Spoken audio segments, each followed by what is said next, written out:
a lot of people are saying that AI is going to just cause this massive disruption in jobs, and you laugh, and that's good because I want to talk about this with you. I agree with you on this, so I want to talk about that.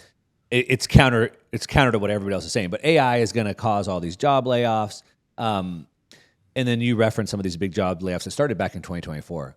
So how much of these job layoffs do you think are attributed to the fact that we had massive stimulus in 2020, 2021 that caused massive overhiring and things are just getting back to equilibrium, versus are we really seeing some sort of a, potentially some sort of a slowing down, a recession, or AI causing it?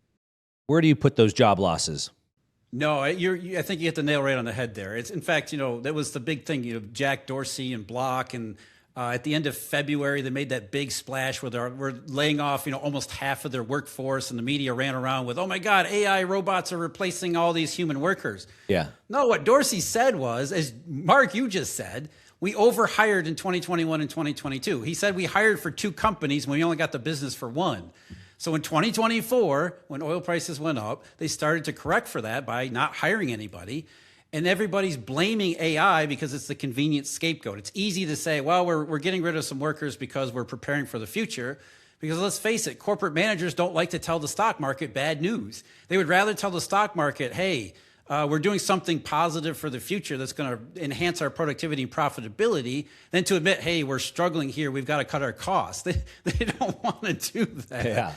So all the data suggests, Challenger Gray and Christmas is a pretty good data source on this. They've tracked this for the last couple of years. Of course, they track layoff announcements to begin with and have for a very long time. But over the last couple of years, they've started asking where they possibly can. I don't know how deep their surveys go, but they've started asking how many layoffs are attached to artificial intelligence. And just from their sources, they figure about 3%. 3% of layoff announcements are attributable to AI. Most of the rest of it is just, cost cutting, right sizing, just the economic misalignment from what you said. Everybody overdid it in 2021 and 2022, and very slowly over time they realized we've got too many employers. The economy doesn't or too many employees. The economy doesn't deserve that. There's not enough work for all these people to do. So at the very least, all of these businesses stopped hiring years ago, and they haven't hired since then. And as that has filtered its way toward a more of an equilibrium, it has led to some employers having to go even further and start to lay off workers. It's not catastrophic. It's not 2009 levels, but there's enough layoffs where it becomes a major difference. So it really is just the realignment of the labor market to a more fundamental position of the overall economy.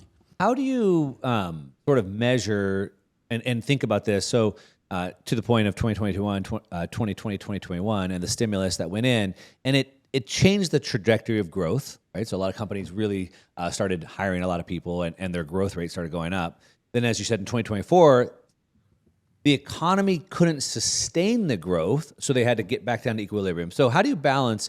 Is it because we couldn't sustain that bubble period of growth that things had to normalize down, or did things slow down because of energy, or are they the same? It's a little bit of both. I actually think the bigger problem is what you said first. The original sin here is that what the pandemic and the lockdowns really did, and it was the lockdowns more than anything, the lockdowns impoverished everybody. Yeah. First of all, when you shut everything down, the idea was we shut everything down and then turn it all back on and it goes right back to normal, which was stupid to begin with.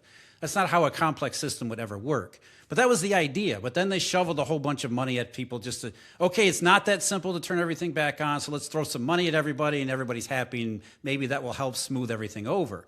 But all that did was create the supply shock and price illusion. So prices soared ahead, but incomes never caught up. In fact, they still haven't caught up. Yes, they have for certain cohorts in the labor market. People at the upper ends have done pretty well.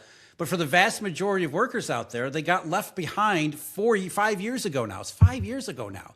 Half a decade. They were impoverished. And when you impoverish that many people in any economy, and it's not just in the US, it's all around the entire world.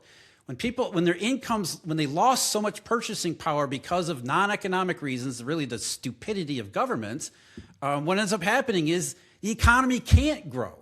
I don't know in what world people were expecting we were going to have a red-hot recovery sustained forever forward into the future, starting from that kind of a basis. It's just idiotic. So when you impoverish people, they no longer have the ability to spend in the same way that they did before. And you can see this in the volume statistics in particular.